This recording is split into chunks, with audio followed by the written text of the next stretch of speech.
Graça e paz, meus irmãos. Vamos fazer a leitura então do capítulo de João, verso 20.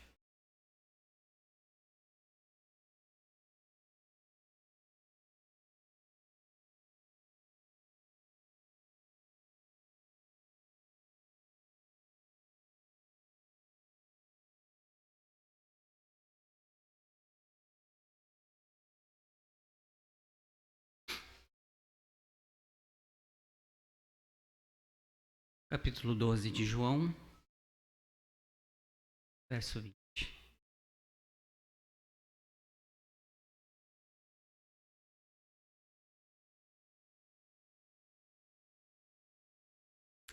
Entre os que tinham subido à festa para adorar estavam alguns gregos. Eles se dirigiram a Felipe, que era de Betsaida da Galileia, e pediram-lhe: Senhor, queremos ver Jesus. Felipe foi dizê-lo a André, e os dois avisaram a Jesus. Jesus lhe respondeu: Chegou a hora de ser glorificado o Filho do Homem. Em verdade vos digo, se o grão de trigo não cair na terra e não morrer, ficará só, mas se morrer, dará muito fruto. Quem ama a sua vida irá perdê-la. Quem odeia a sua vida neste mundo irá preservá-la para a vida eterna.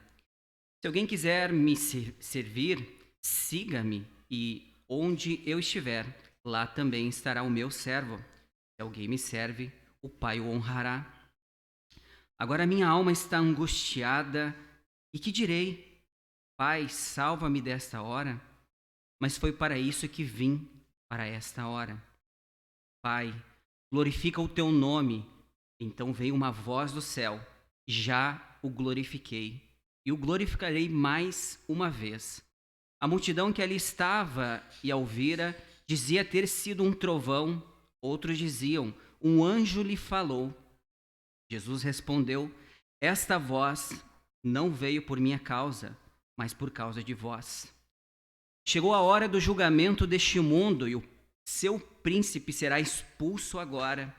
E eu, quando for levantado da terra, atrairei todos a mim. Ele dizia isso se referindo ao modo pelo qual morreria. A multidão lhe respondeu: Sabemos pela lei que o Cristo permanece para sempre. Como dizes ser necessário que o Filho do Homem seja levantado? Quem é esse Filho do Homem? Jesus então lhes disse: A luz estará entre vós por mais algum tempo. Dai enquanto tendes a luz, para que as trevas não vos surpreendam, pois quem anda nas trevas não sabe para onde vai. Crede na luz enquanto a tendes, para que vos torneis filho da luz. Depois de falar estas coisas, Jesus retirou-se e ocultou-se deles. Tomar assento, meus irmãos.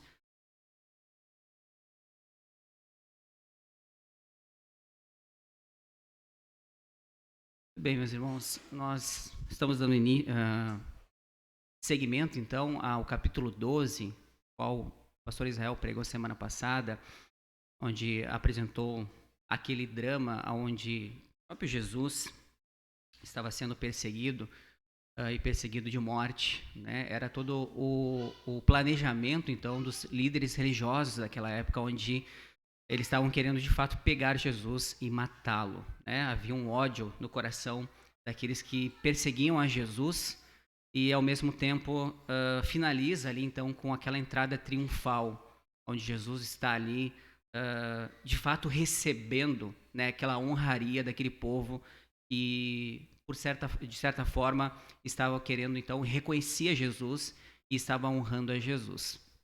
Mas, não obstante a isso, esse drama ainda ele permanece, né? E isso vai se seguir até a sua crucificação. Rafael comentou semana passada também a respeito desse início, né, que está provocando a própria crucificação de Cristo, aonde de fato vai culminar aquele momento de horror na cruz, onde Cristo será crucificado. E deu para perceber e sentir todo esse drama por meio da pregação da semana passada, e de fato está se aproximando aquele momento tão difícil, aquele momento tão angustiante em que Cristo vai passar, então, a sua dor, né, pelos pecadores.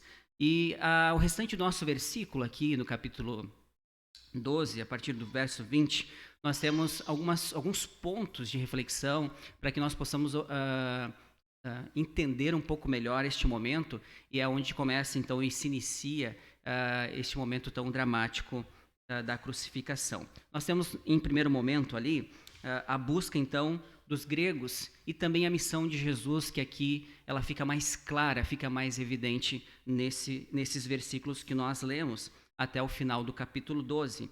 Nesse início do texto, então, meus irmãos, nós temos alguns gregos que procuram a Jesus. O texto não fala sobre eles, quem são eles, né, e não fala mais nada sobre essas pessoas, mas também não tem muita importância nós entendermos se eles eram, da onde eles vinham, se eles eram os prosélitos ali da própria região, ou se eles, da onde eles estavam vindo e quem eles eram. O mais importante é que a gente entende que aos gregos procurarem a Jesus, eles estão mostrando aqui exatamente que o ministério de Jesus estava alcançando pessoas além dos judeus. Não era só aquele povo que antes foi escolhido por Deus, mas havia um povo no qual estava então buscando a Jesus. E esse ato acontece bem neste momento onde Cristo está se encaminhando para a cruz. E aí nos demonstra então que o ministério de Jesus estava alcançando muito mais do que somente os judeus, mas também alcançava os gentios. Isso então desencadeia, né, uma reflexão sobre a missão de Jesus. Ele veio para ser levantado e atrair todos para si. É o que o próprio texto de João fala. A morte de Cristo atrairia pessoas de todas as raças, línguas e nações. É isso que esses gregos representam neste primeiro momento, na busca por ver Jesus. Então aqui, nesse primeiro momento, nós temos algo importante para que a gente possa perceber. A hora da glorificação de Jesus chegou. Então, Jesus responde aos gregos, talvez não diretamente, não que ele não quisesse responder, mas ele responde no verso 23, que os irmãos possam ir acompanhando para a gente poder entender um pouco desses versículos. Jesus responde, ele falou, responde que é a hora de ser glorificado o Filho do Homem. Então Jesus responde dessa forma, não diretamente, mas indiretamente Jesus está respondendo algo que é muito maior. A hora de o Filho ser glorificado, essa hora pelo qual Jesus estava falando, havia então enfim chegado. Algo que foi então feito desde toda a eternidade. Lá no início Jesus estava então tornando realidade a sua própria morte e crucificação, que daria acesso então a todos aqueles que buscassem a Jesus. Aqui nós encontramos também um ponto alto dentro do ministério de Jesus. Essa hora que está se chegando, vamos dizer assim, o próprio J. Carson, que nós estamos usando como base, ele diz a respeito de Jesus, que estritamente está falando, ele não atende diretamente o pedido dos gentios, mas a situação que os pedidos deles representam. O que representa o pedido dos gentios em querer ver Jesus? Veja no capítulo 4 do verso de João, procure comigo. Jesus fala no capítulo 4 o seguinte, verso 23.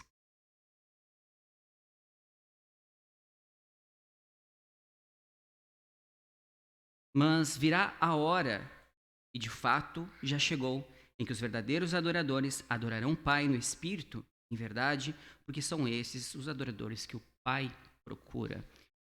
Jesus aqui, ao responder dessa forma aos gregos, ele está dizendo que o que representa o pedido deles é que agora eles terão acesso a Deus por meio de Jesus. Esses serão aqueles que o Pai procura, os verdadeiros adoradores que de fato procuram a Jesus. Meus irmãos, nós vemos que o povo da promessa, ele rechaça Jesus, ele rejeita a Jesus. Mas enquanto esse povo que foi escolhido para adorar a Deus, enquanto eles rechaçavam a Jesus, enquanto eles não queriam a Jesus, haviam pessoas que estavam procurando ver Jesus. E aqui se cumpre exatamente isso. Chegou a hora em que os verdadeiros adoradores adorarão o Pai em espírito e em verdade, e essa hora estava chegando.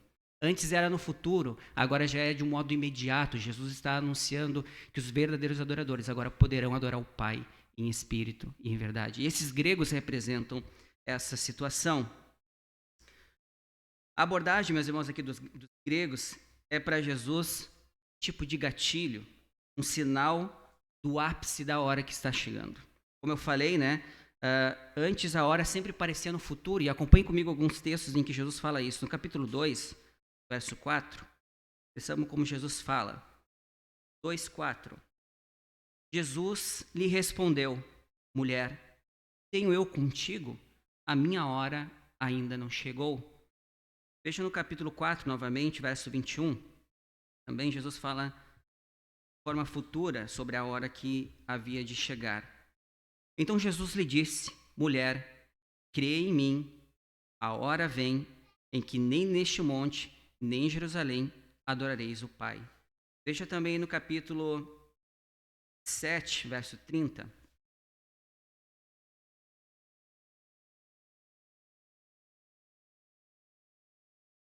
E eles procuravam prendê-lo, mas ninguém lhe pôs as mãos, pois a sua hora ainda não havia chegado. Deixa no capítulo 8 agora, verso 20. Jesus proferiu essas palavras perto da caixa de ofertas, quando ensinava no templo, mas ninguém o prendeu, porque a sua hora ainda não havia chegado. Note então que Jesus sempre falava neste momento que chegaria. Só que agora, depois de todos esses textos que nós passamos e vimos, Jesus sempre anunciava um momento que chegaria. E a chegada desses gregos, irmãos, como eu falei, ela é um gatilho para que Jesus agora, de fato, falasse que a hora havia chegado. A hora nada mais é, meus irmãos, do que a sua morte, a sua ressurreição. Em resumo, a sua glorificação. É este momento e essa hora que Jesus está falando em todo momento, e agora é um momento mais dramático, onde o próprio Jesus, ao pedido dos gregos, ele começa a falar de uma outra forma, e ele aborda eles de uma outra forma, numa perspectiva agora imediata do que haveria de ocorrer. Veja o capítulo 12, que é o que nós estamos estudando essa manhã, e ele fala o seguinte, verso 27 do capítulo 12, ele fala o seguinte: agora a minha alma está angustiada. E que direi? Pai, salva-me desta hora. Mas foi para isso que vim, para esta hora. Deixa o capítulo 13, verso 1. Antes da festa de Páscoa, sabendo Jesus que havia chegado a sua hora de passar deste mundo para o Pai, e tendo amado os seus que estavam no mundo, amou-os até o fim. No capítulo 17, verso 1 também, ele fala o seguinte: depois de falar estas coisas, Jesus levantou os olhos ao céu e disse: Pai, chegou a hora. Glorifica o teu Filho, para que também o Filho te glorifique. Perceba o drama em que Jesus se encontra neste momento, no qual ele fala de uma hora imediata. Irá acontecer. A hora chegou. A consumação e o ápice do meu ministério ocorrerá. E ocorrerá na cruz, em um palco difícil, um palco onde ele irá sofrer todo tipo de dor, de angústia e de sofrimento. E esse segundo momento se dá exatamente nisso. E esse segundo momento fala em relação à glorificação. Ela tem um palco em um lugar, na cruz. Verso 24 até o 26 do capítulo 12, nós temos esse enredo exatamente da crucificação de Cristo. Este é o drama, meus irmãos, que ocorre na cruz. Assim como o pastor Israel pregou semana passada, com essa linguagem teatral, vamos dizer assim dizer, o drama, a cena, o local é exatamente isso. A cruz é o palco de algo muito difícil, onde Cristo irá passar. E irá passar com um propósito, com uma missão, para que ele seja glorificado. O drama, meus irmãos, ocorre neste lugar terrível, onde nós ouvimos diversas vezes o quanto Cristo sofreu para perdoar os nossos pecados. Quanto Cristo estava ciente de cumprir a sua missão, porque isso era algo que ele deveria fazer voluntariamente, por amor aos pecadores, para que homens fossem salvos por meio da sua cruz.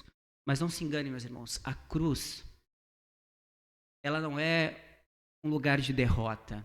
Por mais difícil e árduo que foi para Jesus passar pela cruz, ela não é um lugar de derrota. Às vezes nós pensamos que na cruz nós vimos a derrota, na ressurreição subsequente à cruz nós vimos vitória. A cruz, ela é inerente à ressurreição. São dois eventos que acontecem para a glória de Deus. Então não existe na cruz derrota e na ressurreição vitória. Ambas fazem parte do Cristo glorificado, do Cristo que glorifica o Pai por meio de sua morte e ressurreição. Por meio da vitória na cruz, Cristo consuma um ato para a glória de Deus Pai. É isso que acontece na cruz. Então, não, por mais sofrido que seja esse momento, por mais horrível que seja, Cristo vence na cruz.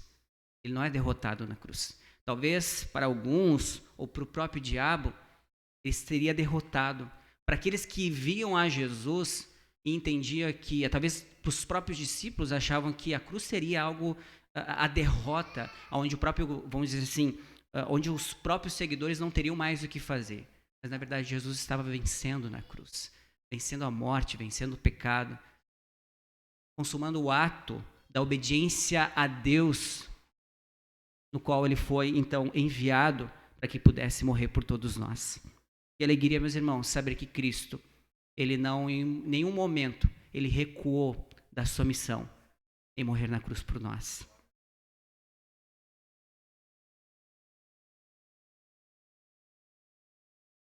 Algo importante que nós precisamos compreender na cruz, meus irmãos, que a cruz, ela é o ato glorioso de Jesus em atrair os pecadores para si. É isso que o texto diz. Jesus chamaria por meio da cruz todas as grandes massas aqui representadas pelos gregos, todos adoradores que buscariam o Pai, esses poderiam encontrar o Pai porque Jesus é glorificado na cruz, porque Jesus morre na cruz. A glorificação, meus irmãos, não é apenas um resultado da cruz, como eu tenho falado até aqui. A cruz é a própria essência da glorificação. A cruz, com todo o seu horror, é o palco, meus irmãos. Ainda que tão horrível assim a gente pensar sobre a cruz, ele é o palco, meus irmãos, que de fato a glória de Deus, ela brilha. Ela é o palco mais brilhante da manifestação da glória de Deus. E quando a gente pensa na glória de Deus, a gente não pensa só em sentido em que a glória de Deus é algo, como já foi mencionado aqui, algo brilhoso, onde a gente vê uma glória, uma manifestação luminosa da glória de Deus, algo místico e como fosse fogos de artifício, Deus se manifestou. Não. A glória de Deus é representada assim com a bondade e a misericórdia de Deus sobre o seu povo. A manifestação plena da glória de Deus na cruz é a justiça dele por nós. É o seu amor justo pelos pecadores. Jesus ele se faz pecado, ele se faz maldito para que a sua justiça fosse imputada a todos nós. É na cruz que isso acontece. Por causa do horror do pecado é que Cristo morre por nós. Ele morre na cruz também pelo seu infinito amor pelos pecadores. É isso que faz. A glória de Deus ela é manifesta na sua bondade e misericórdia quando Cristo morre por nós na cruz. Se Cristo não fizesse essa obra na cruz, não haveria justiça para que nós, pecadores, pudéssemos encontrar o Pai. Não haveria possibilidade que adoradores fossem até o Pai. Não haveria possibilidade que todos aqueles que quisessem encontrar com Deus não poderiam encontrar se Jesus não morresse na cruz. Jesus faz a sua obra de justiça por amor aos pecadores. É isso que nós encontramos para que todos fossem atraídos por ele. No verso 16, é exatamente isso que ele fala. Os seus discípulos, porém, a princípio, não entenderam isso, mas quando Jesus foi glorificado, eles se lembraram de que essas coisas estavam escritas a respeito dele e assim lhe aconteceram.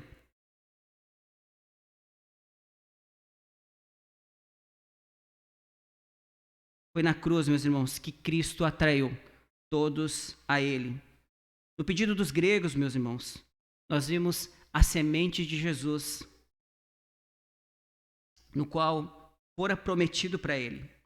Isso tinha sido prometido ao Messias como fruto do seu sacrifício voluntário. Quando a sua alma fizer oferta pelo pecado, ele verá a sua semente. O capítulo de Isaías, o capítulo 53 de Isaías, verso 10, fala isso. Quando a sua alma fizer oferta ao pecado, ele verá a sua semente. A morte de Cristo faz com que a semente de fato germine. O grão de trigo que é semeado no chão, ele morre para que ele possa produzir uma rica colheita. Assim como a semente cuja morte significa a germinação para a vida, para uma grande colheita, também a morte de Jesus, meus irmãos, ela significa isso. Jesus tem que morrer para que haja uma grande colheita. É a morte de Cristo na cruz, meus irmãos, que faz com que homens de todas as nações possam encontrar, de todas as etnias, de todas as línguas, todos os povos, possam encontrar Jesus. Jesus morre para dar frutos. Jesus morre para que homens e mulheres de todas as gerações conheçam o Pai e glorifiquem a Ele para todo sempre. O evangelista João, meus irmãos, ele relata aqui essa mesma verdade em outros momentos no texto de João.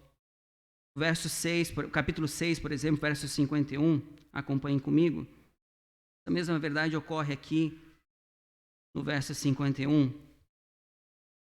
Ele fala o seguinte: mas sabendo Jesus no íntimo que seus discípulos criticavam as suas palavras. Peguei o verso errado aqui. Eu sou o pão vivo que desceu do céu. Se alguém comer deste pão, viverá para sempre. E o pão que eu darei pela vida do mundo é a minha carne. Jesus é o pão vivo que desceu do céu e ele dá a sua vida por nós. Ele é aquele também que morre para que seu povo possa sobreviver. Capítulo 11 também nós vimos isso. Capítulo 11, verso 49 e 52.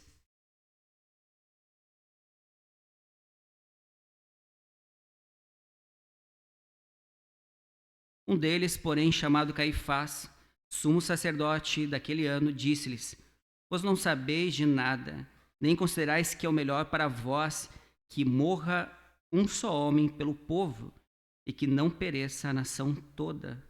Mas ele não disse isso por si mesmo, pelo contrário, sendo sumo sacerdote daquele ano, profetizou que Jesus iria morrer pela nação. Os homens, os religiosos, achavam que estavam julgando Jesus, mas Jesus estava morrendo por todos, iria morrer por todos. O evangelista, então, João, ele mais uma vez, ele relata que o próprio Cristo, então, morreria. A germinação dessa semente, pelo qual Jesus fala da sua própria morte, é que ele deveria morrer. A sua missão era morrer pelos pecadores, para que gerasse um grande fruto. A morte de Cristo, então, conquista algo muito maior do que só pessoas virem até Ele. Todas as pessoas viriam até Ele, mas nós não só viriam até Ele, mas viveriam com Ele, porque aonde Ele está, nós estaríamos também. É isso que Ele nos promete. Ele nos promete não só perdão dos nossos pecados, mas comunhão com Ele. A cruz de Cristo e a justificação representam algo muito maior do que somente um ato pontual na história. Jesus não só nos perdoa dos nossos pecados, mas Ele também nos justifica diante de Deus para viver uma vida em comunhão com Ele. Jesus poderia talvez morrer na cruz e somente nos perdoar. Vocês são culpados, agora vocês estão liberados, vocês já estão perdoados, possam viver a vida de vocês. Mas Jesus não só nos perdoa, mas Ele nos justifica, Ele nos santifica para viver uma vida com Ele. E essa promessa que Ele nos faz é algo glorioso e maravilhoso, porque Ele não só está nos perdoando na cruz, e não só está nos atraindo até Ele por meio da cruz, mas Ele está nos limpando para uma nova vida santa, para que possamos andar em comunhão com Deus. A glorificação representa algo importante para que nós entendamos o quanto a cruz é algo glorioso, onde a bondade de Deus está sendo manifesta, a reta justiça de Deus está sendo manifesta em Cristo, para que nós pudéssemos andar em comunhão com Deus. Os gregos representam todas as nações, todos aqueles que não poderiam ter acesso a Deus, e agora podem ter, por meio da morte e ressurreição de Jesus, a sua glorificação. É fundamental pensar nisso, meus irmãos, que alguém morre, uma pessoa morre para que todos pudessem ter acesso a Deus. E essa é a missão de Jesus ali na cruz. Agora os versos que se seguem, verso 26.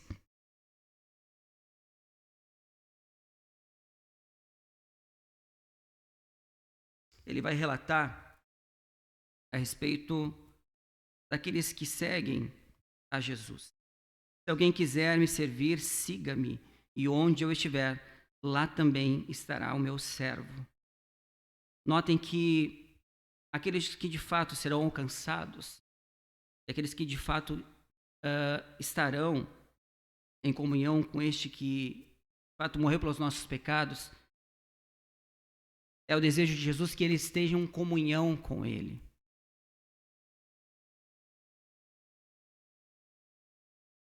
Verso 26 fala: se alguém quiser me servir, siga-me, e aonde eu estiver, lá também estará o meu servo. Se alguém me serve, o Pai o honrará. Aquele que ama a sua vida, a perderá. Palavras difíceis para nós percebermos o quanto que é importante a compreensão da morte de Cristo, o que Ele faz por nós, para que possamos viver uma vida em busca de um Cristo que sofreu pelos nossos pecados. Não poderia ser de outra forma, meus irmãos, pois a pessoa que ama a sua própria vida nega fundamentalmente, a soberania divina. Ele nega que Deus é soberano. Ele nega os direitos de Deus como Criador e sustentador de todas as coisas. Além de ser, meus irmãos, descaradamente uma elevação do próprio eu, seu próprio egoísmo. Portanto, meus irmãos, é um enfoque em si mesmo do seu próprio eu. É uma idolatria. E esse é o cerne de todo pecado, quando nós temos a nossa vida como preciosa. Mas a pessoa que nega a si mesmo, ou utilizando a própria metáfora bíblica, aquele que nega, toma a sua cruz diariamente, ele escolhe não atender ao seu próprio interesse, mas no mais profundo do seu ser, nega-se para fazer de si mesmo foco de todas as coisas. É dessa forma que nós devemos agir como cristãos que encontraram Jesus, que entenderam o que a cruz representa. Há um chamado, meus irmãos, aqui, que é aplicado em 1 Pedro, se puderem acompanhar comigo, em 1 Pedro. Há um chamado a todos os seguidores, meus irmãos, a observar esse texto de 1 Pedro, capítulo 2.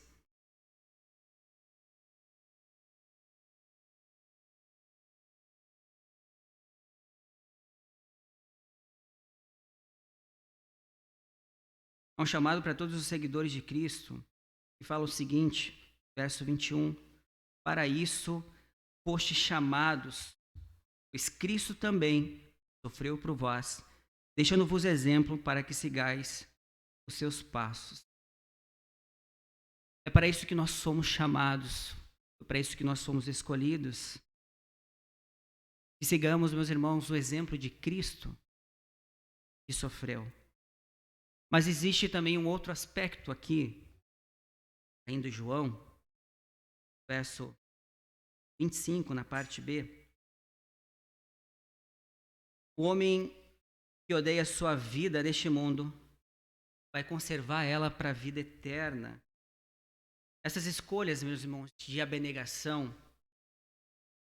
vamos dizer que os nossos atos de abnegação do nosso próprio eu, ele não pode ser somente um comportamento. É importante entender, meus irmãos, que a cruz, ela deve ser um divisor de águas em nossas vidas em relação a como nós vivemos como cristãos. O arrependimento, o verdadeiro arrependimento, a abnegação ao pecado, ele é muito mais do que uma mudança de comportamento. Ele é um ato de adoração. Porque quando eu peco ou quando eu não abnego a minha vida ao pecado, ela não é só, o problema dela não é só mudar este comportamento, mas também é mudar a minha adoração. Quando nós pecamos, nós estamos dizendo que Deus não é suficiente na minha vida. E o meu pecado se torna o meio pelo qual as minhas paixões, o meu amor se volta para o pecado.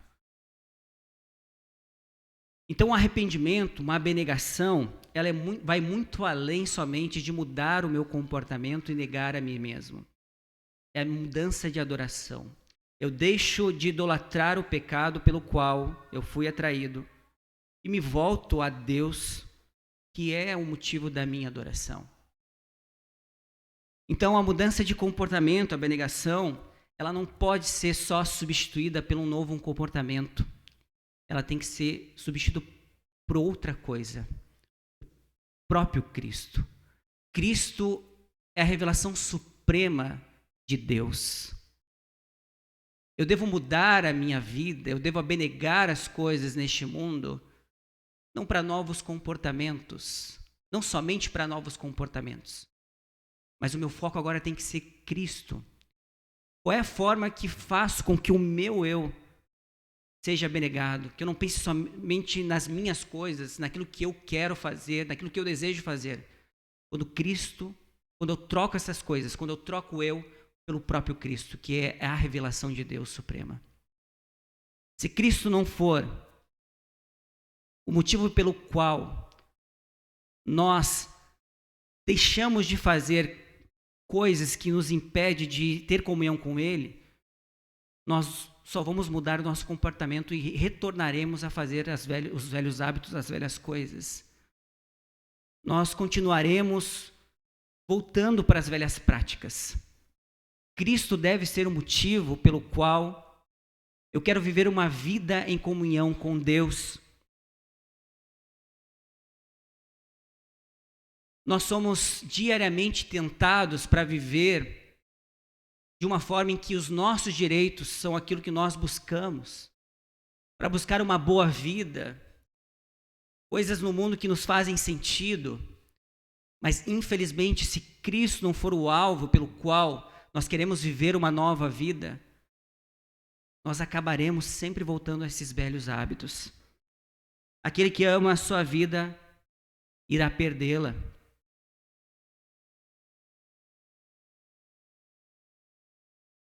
Nosso chamado de seguir, meus irmãos, os passos de Jesus deve ser olharmos para Cristo e para a sua glória, para a sua bondade, para a sua misericórdia sobre nós. Essas escolhas, meus irmãos, fazem com que, de fato, os prazeres deste mundo se tornem insatisfatórios, pequenos, porque a satisfação que há em Cristo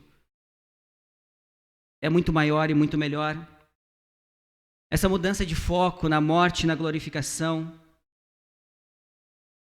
nos dá algo glorioso, em que Jesus mesmo promete a nós: aonde eu estou, o meu servo também estará. O caminho da cruz faz com que a nós traga um caminho, um acesso a Deus, aonde nós teremos comunhão plena com Ele. Isso é algo glorioso e muito maior do que qualquer coisa que possamos desfrutar neste mundo. Ter comunhão com Jesus, ter comunhão com Ele. O terceiro momento ocorre aqui, a partir do verso 27. A cruz também, meus irmãos, é um lugar de amarga angústia. No verso 27 nós encontramos Jesus, meus irmãos, sentindo a angústia que está proposta para ele na cruz. Mesmo que a cruz seja esse palco, como eu falei, brilhante, fulgurante da glória de Deus, também é um palco, meu irmão, de plena angústia, onde Cristo irá passar para a glória de Deus, para que a glória de Deus seja manifesta. Ali não apenas Jesus sofreu, meus irmãos, as provas físicas em seu corpo, mas ele sofre toda a maldição, todo o horror da morte, toda a maldição que estava sobre Jesus na cruz. No verso 28, meus irmãos, a sombra da cruz é o desejo mais intenso de Jesus de não escapar do sofrimento, mas de glorificar o Pai, fazer a vontade do Pai. Por isso ele declara: Pai, glorifica o teu nome. A resposta, meus irmãos, de Deus é imediata a ele. É imediata, do céu vem a voz: já o glorifiquei e glorificarei mais uma vez. J. Carson fala que essa oração de Jesus, essa fala de Jesus, ela é análoga ao Getsemane. É como se o horror da morte e o ardor da obediência tivessem encontrado a Jesus naquele momento. Jesus está sofrendo e se angustiando por aquele momento que viria, mas também ele sente o ardor da obediência. Jesus está passando um momento difícil para que nós pudéssemos então ter comunhão com Ele plena por meio da sua morte. Mas nós encontramos aqui, por meio desse momento, a voz de Deus sobre Cristo, onde a glória dele é manifestada por meio de Jesus em sua morte. Jesus passa esse sofrimento para que todos nós pudéssemos então estar com Ele, em comunhão com o Pai. Aleluia. Mas note, meus irmãos, mesmo que essa voz, quando vem, há uma certa ignorância do povo, nos versos 29 a 30, quando a multidão ouve a voz do céu, havia ali dois grupos entre eles. O primeiro grupo formado, meus irmãos, por pessoas talvez céticas, que dizem ter ouvido um trovão quando a voz é proclamada do céu. Esses, meus irmãos, provavelmente são aqueles que interpretam aquilo que Deus faz, as verdades espirituais, apenas como fenômenos, sinais. Como nós encontramos isso? Aqueles que são céticos, né? E quando Deus, de fato, realiza algo, não, isso aí foi um fenômeno natural. Não foi Deus quem falou. E muitas pessoas falaram, aquilo ali é um trovão. Não entenderam. Outros também, meus irmãos, são aqueles grupos dos místicos, né? Eles diziam, foi um anjo que lhe falou.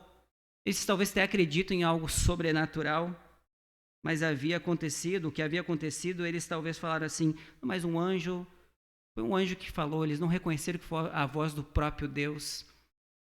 Não conseguiam entender aquilo que estava acontecendo. A voz de Deus, meus irmãos, aqui Jesus ele explica que não veio por causa dele, mas veio justamente por causa deles que não criam. A voz de Deus aqui, meus irmãos, nada mais é do que o próprio Deus falando das alturas, dizendo que a humilhação da cruz e tudo que fluiria não era a derrota, mas a vitória. Não era a destruição, mas era a glorificação. Deus dá testemunho a respeito da divindade de Jesus e o que ele faria. Faria não para a derrota, mas sim para a vitória. É na cruz que Deus é glorificado. É na cruz que Jesus é glorificado. No meio do ato onde Cristo morre pelos pecadores.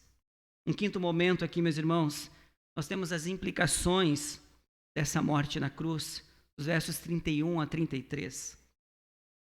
Nessa hora, meus irmãos, acontece alguns fatos importantes em que nós entendemos que o mundo é julgado por meio da cruz. O mundo pensou, meus irmãos, que estavam julgando a Jesus. Enquanto eles debatiam, meus irmãos, desde o início nós vimos os líderes religiosos, desde o início eles estavam todo momento debatendo quem era Jesus, julgando quem era Jesus, e eles achavam que estavam fazendo isso. Inclusive até a cruz, a própria cruz, para eles era um ato de julgar a Jesus, por ele se proclamar a Deus.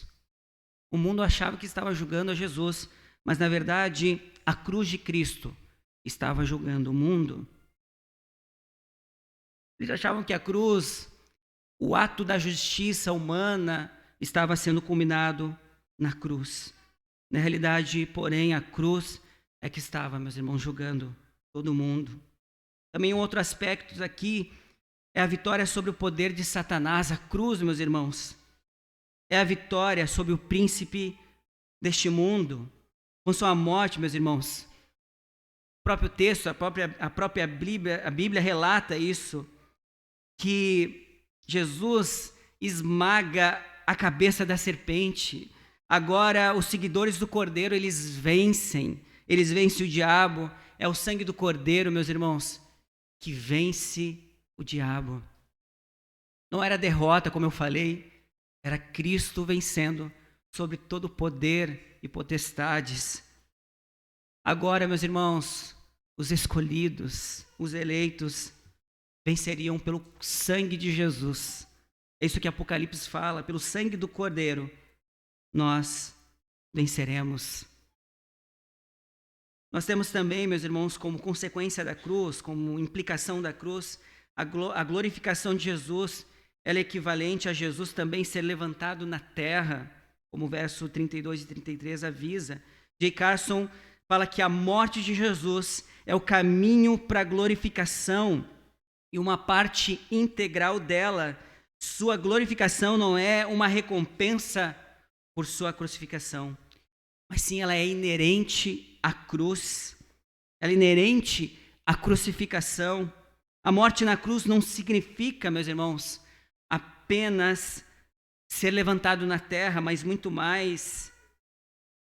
É também Cristo ser levantado para a glória. É Cristo vencer. É Cristo vencer a morte. A crucificação também, meus irmãos, a consequência da crucificação e da glorificação, tem outro aspecto também que é atrair as pessoas para Jesus, para si mesmo. No verso 32, ao ser levantado na cruz, meus irmãos, Jesus atrai todas as pessoas para si, através da sua morte sacrificial. Jesus é o nosso representante legal na cruz. Toda a justiça dele, ao morrer na cruz, agora vai ser imputado a nós. Ele é o cabeça federal, ele é o representante de todos nós ali na cruz. Ao atrair as pessoas para si, Jesus torna-se o nosso representante. É a sua justiça que agora está sobre nós. E ela, meus irmãos, se tornou então, a cruz de Cristo se tornou o ponto central da nossa fé, da nossa salvação. É por meio dela, meus irmãos, que nós podemos ter acesso a Deus. Os versos 34, 35 e 36, então, meus irmãos, é uma transição onde nós vimos a multidão que ainda está duvidando, meus irmãos, da divindade. E Jesus adverte, meus irmãos, eles sobre a escuridão que irá, então, vir sobre aqueles que rejeitarem a luz. A incredulidade agora dos judeus, meus irmãos, mais uma vez é percebida da forma com que eles abordam a Jesus, da forma que teologicamente, vamos dizer assim, eles não compreendem a morte do Filho do Homem. E mais uma vez eles representam aqui a sua incredulidade e o próprio aspecto daqueles que não fazem parte do povo de Deus, das suas ovelhas. porque eles não ouvem a voz e não compreendem a voz de Jesus. A palavra aqui, meus irmãos, dessa sessão vai marcar, a palavra que marca essa sessão é justamente essa, ela é referida aqui 8 vezes, que é crer. Os israelitas não criam, no verso 37 e 38. No verso 39 fala o seguinte: não podiam crer. No verso 40 e 41, não deviam crer, ouviram a mensagem, viram os milagres e ainda assim não creram. Podemos apresentar aqui, meus irmãos, alguns fatos porque isso ocorreu. No verso 37, eles não creram no testemunho de Jesus e em seus milagres. Vou dar uma olhada aqui no texto e ir acompanhando.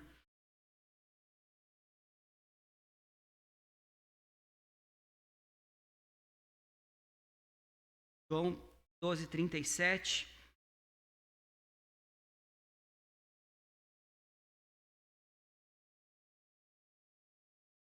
Embora Jesus realizasse muitos sinais, eles não creram nele. Verso 38 a 48. Para que se cumprisse a palavra do profeta Isaías: Senhor, quem creu em nossa pregação, foi revelado o braço do Senhor, por isso não podiam crer. Eles não creram, assim como a própria Escritura anunciou em Isaías.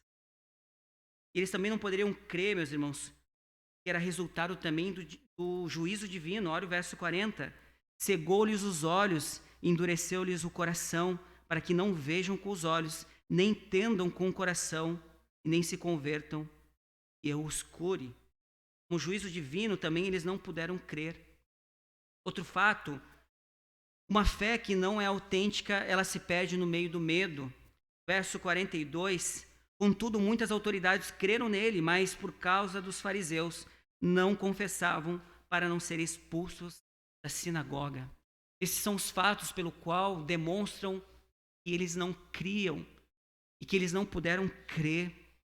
E o último fato relata que mesmo ainda assim eles creram por um certo momento, mas por causa do medo aos homens, eles deixaram de crer. Romanos, meus irmãos, capítulo 10, verso 9, fala o seguinte: a saber, se com a sua boca confessares ao Senhor Jesus, e em teu coração credes que Deus o ressuscitou dentre os mortos, serás salvo. Visto que com o coração se crê para a justiça, e com a boca se faz confissão para a salvação. Aqueles que creem em Jesus verdadeiramente, aqueles que de fato são salvos, confessam publicamente que creem em Jesus. Uma fé falsa, meus irmãos, ela se perde por qualquer circunstância. Quando eles eles creram em Jesus, mas eles ficaram com medo dos religiosos e logo perderam a sua fé. Quem é salvo, meus irmãos, de fato, como Paulo fala a Romanos, esse confessa, esse crê na justiça de Cristo.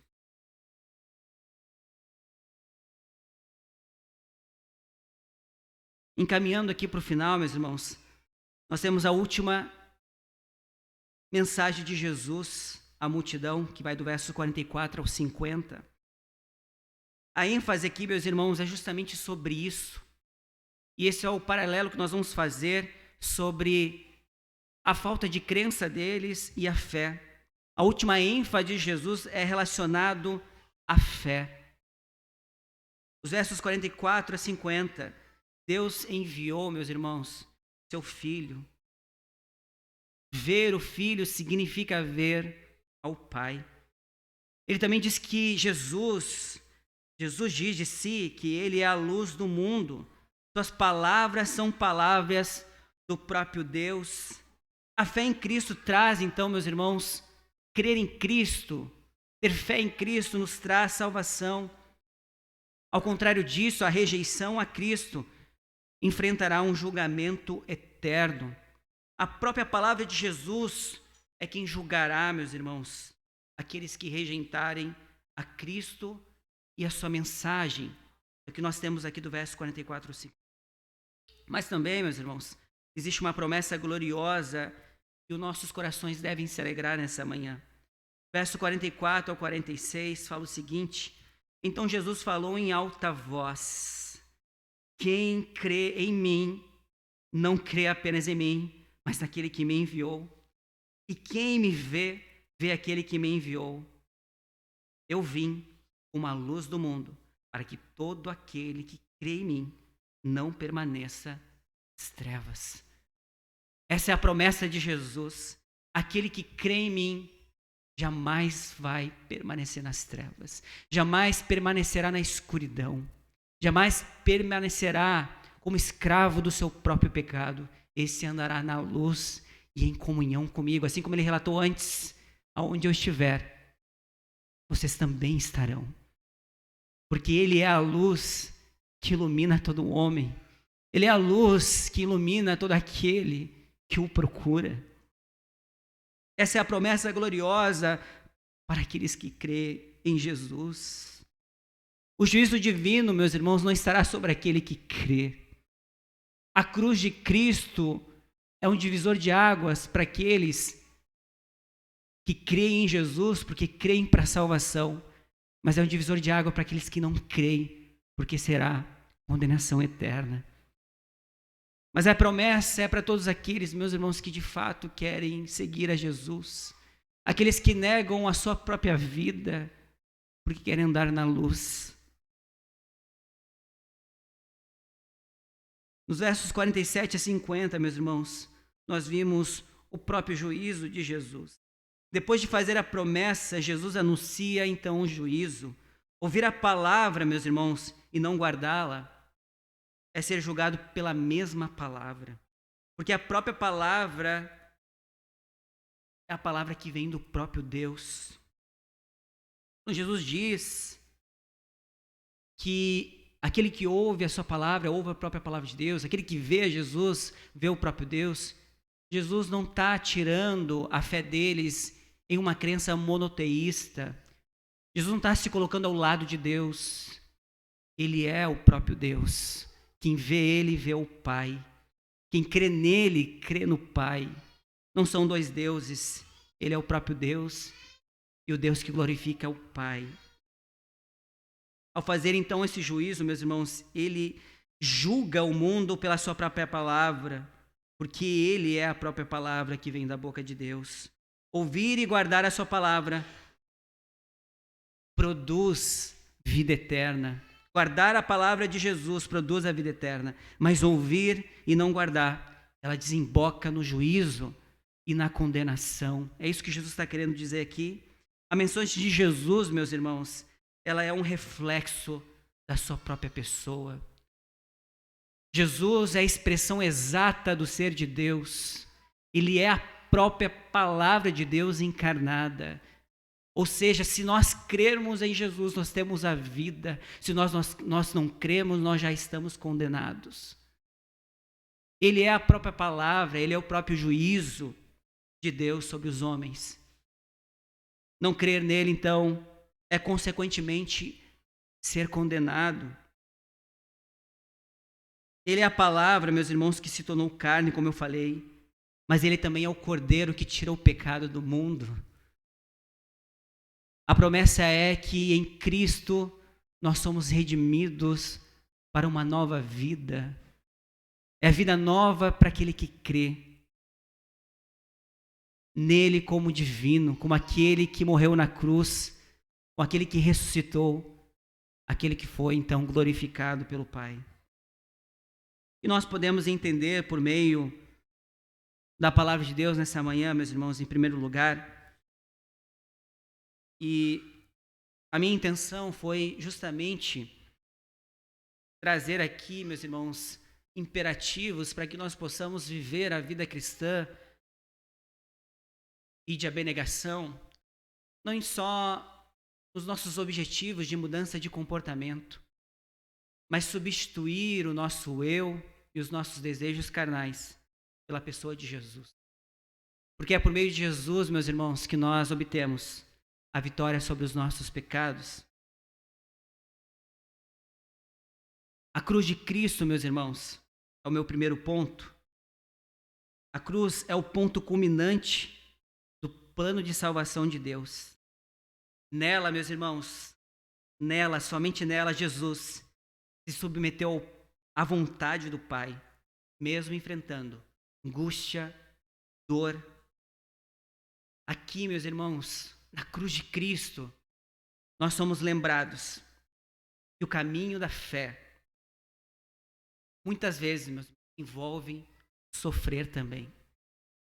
O caminho de crer em Jesus, muitas vezes vai nos custar caro, muitas vezes vai ser dolorido e difícil, mas Jesus obedeceu ao Pai e nós somos chamados, meus irmãos, a obedecer também. Agora, como é que nós obedecemos a Deus? Confiando nele. Ninguém obedece a Deus, meus irmãos, se primeiro nós não confiarmos nele. Jesus morreu na cruz, e a sua cruz e a sua dor não foi derrota, foi vitória. Nossa dor e sofrimento não é derrota, meus irmãos, é vitória. É vitória porque Cristo nos faz triunfar. Faz-nos triunfar em que sentido? Quando nós vencemos o nosso pecado.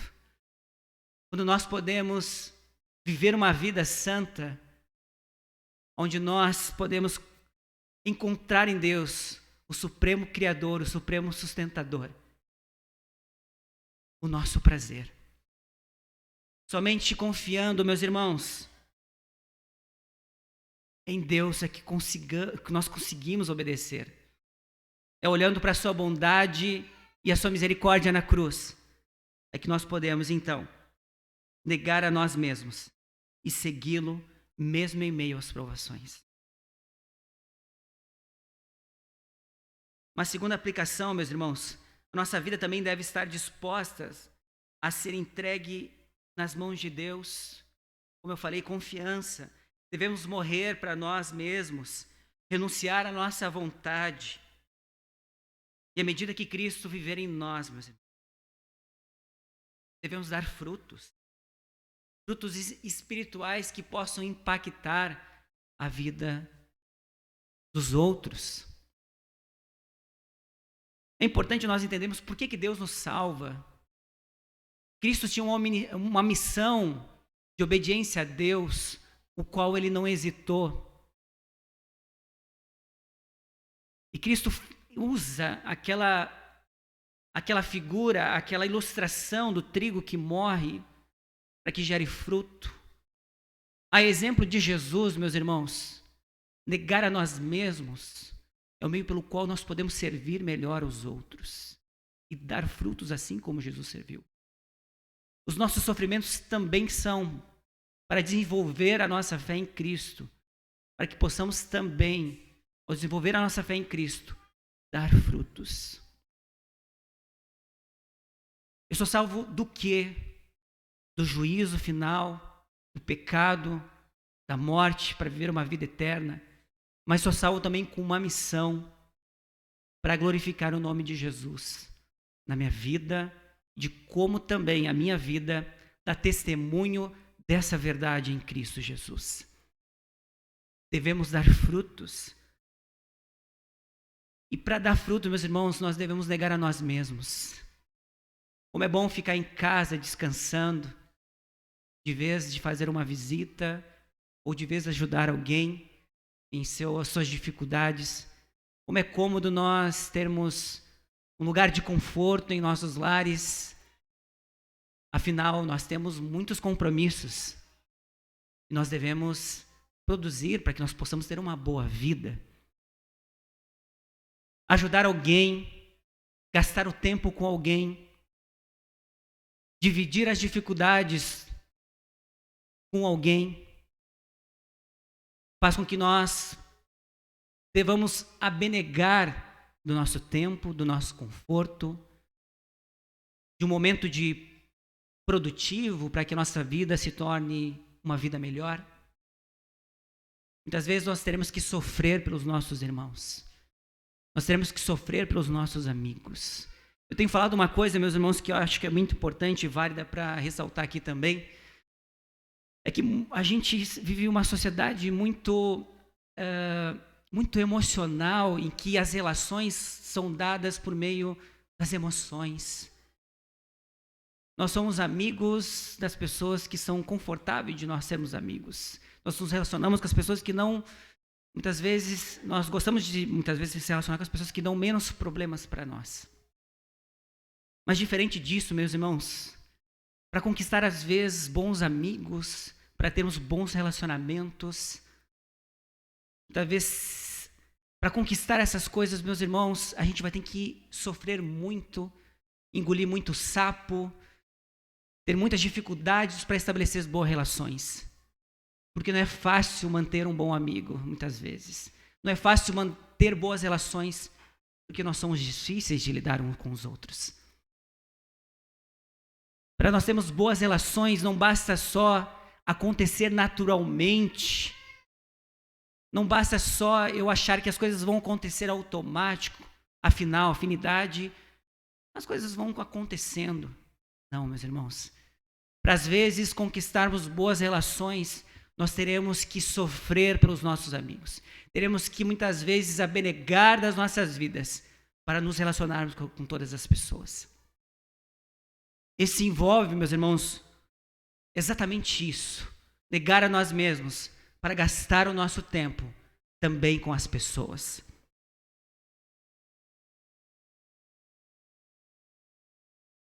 Gerar frutos espirituais, meus irmãos, ou filhos espirituais na fé, nos causa dores, nos causam sofrimentos, para que as pessoas que nós estamos discipulando, ensinando, possam crescer em maturidade.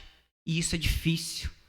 É difícil quando tu se dedica às pessoas e essas pessoas, elas seguido ocorrem os seus pecados, suas dificuldades, e para que a gente possa auxiliar e ajudar, muitas vezes nós sofremos por isso.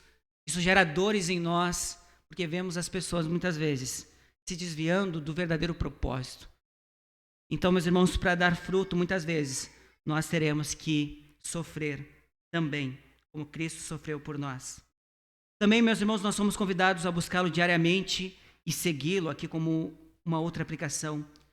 Possamos abandonar, meus irmãos, aqui também tem relação ao eu, abandonar nosso orgulho, vaidade e amor pela aprovação dos homens, e em vez disso, não nos submetermos inteiramente ao senhorio de Cristo. Nós falamos aqui que alguns creram em Jesus, mas por aprovação ou por desaprovação dos homens, eles negaram Jesus novamente. E nosso orgulho, meus irmãos, de uma boa aceitação, e nosso orgulho, a nossa vaidade e amor próprio a nós mesmos de sermos rejeitados, possa dar lugar, meus irmãos, à submissão ao senhorio de Cristo, onde nós não negamos Ele em nenhuma circunstância e por nada neste mundo. Outro ponto também é a incredulidade, meus irmãos. Aqui é um ponto também importante que nós devemos pensar. A incredulidade, meus irmãos, é um obstáculo perigoso a todos nós e pode nos afastar, meus irmãos, da verdade e da salvação em Deus. Nós precisamos, meus irmãos, ter o cuidado com a incredulidade. O chamado de Deus para nós, meus irmãos, é crer no seu Filho, que é a luz do mundo, assim como é relato bíblico. Devemos humildemente, meus irmãos, reconhecer a nossa necessidade do Salvador. Reconhecer, meus irmãos, a necessidade do Salvador. E não só isso, mas colocar a nossa fé, colocar a nossa confiança em Cristo. E quando de fato nós colocamos a nossa confiança em Cristo, meus irmãos, nós temos uma promessa, como eu falei antes, que é a libertação das trevas. A promessa é que, ao crermos em Jesus, nós não permaneceremos nas trevas. Nós não permaneceremos na escuridão dos nossos pecados, das nossas obstinações, daquilo que nos afasta de Deus, daquilo que nos torna burros muitas vezes, meus irmãos, que faz que nós incorramos sempre em nossos pecados, em uma vida infrutífera, porque estamos envolvidos com os nossos pecados, com as nossas obstinações, com os nossos desejos carnais. A promessa é que aquele que tem fé nele, ele vai ser conduzido para uma nova vida, transformada, iluminada na sua luz. Olha que algo lindo e maravilhoso. Aquele que crê em Jesus e na sua promessa vai andar na luz e não na escuridão, onde nós iremos tropeçar. Jesus nos promete algo que faz com que nós não tropecemos em nossos pecados. É uma vida iluminada na sua luz. Jesus nos liberta, meus irmãos, de algo que nos dominava, o próprio pecado. Ele nos guia, meus irmãos, em um caminho justo, de justiça, no qual nós podemos amar a justiça. Não só isso, mas ele nos guia em um caminho de paz, em um mundo conflituoso, em um mundo onde as pessoas não se entendem, estão perturbados pelo seu próprio pecado, obscurecidos em seu próprio pecado. Ele guia em justiça, em paz, em alegria. E essa alegria, essa paz, meus irmãos, nos dá comunhão com Deus, é a própria comunhão com Deus. Essa promessa, meus irmãos, é gloriosa. A promessa de Jesus nos convida, então, meus irmãos, colocar a nossa fé, a nossa confiança nele como Filho de Deus, o Salvador do mundo. Crer em Jesus é crer em Deus, é reconhecer a sua divindade, quem ele é, que aquele que crê nele, crê no Pai. Jesus, meus irmãos, revela o caráter de Deus. E não só isso, mas ele revela a vontade do Pai. Ele oferece a si mesmo e oferece a nós, meus irmãos, a oportunidade de nós nos relacionarmos com o Criador, com o sustentador de todas as coisas. E ao nos relacionarmos com o Criador e o sustentador, é o mesmo que se relacionar, meus irmãos, com aquele que faz a gente experimentar uma vida abundante, é que nos oferece essa vida plena, é o único que pode oferecer essa vida plena, onde o prazer, meus irmãos, não é nada que nós desejamos neste mundo, mas sim ele é a essência de toda a bondade, de toda a sua misericórdia. Concluindo, meus irmãos, a glória da cruz, podemos dizer assim, é a prova, meus irmãos, do amor insondável de Deus. A glorificação de Jesus, meus irmãos, morte, ressurreição, glorificação, é a prova do amor insondável de Deus por nós. Crer em Jesus, meus irmãos, ter fé em Jesus, é a chave, meus irmãos, para a vida eterna.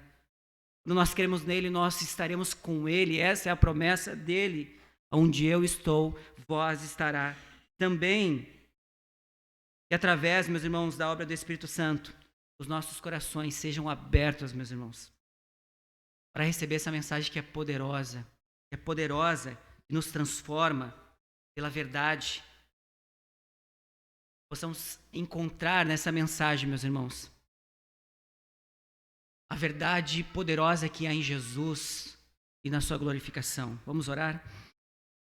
Pai bendito, Deus santo, nós te agradecemos, Pai, por esta manhã. Te agradecemos por tua palavra e pelas promessas que é contida nela, Senhor. Obrigado, Senhor, porque ao olharmos para a cruz, nós vimos, Pai, que a sua morte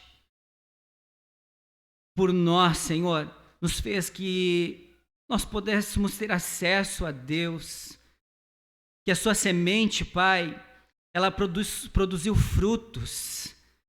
E agora todos aqueles que, Pai, que creem em Jesus, podem andar, Senhor, na sua luz. Não andam mais em trevas, mas andam na luz. Ó Pai, que a nossa confiança em Ti, Pai, produza em nós um desejo, Pai, de não vivermos para nós, mas para Cristo.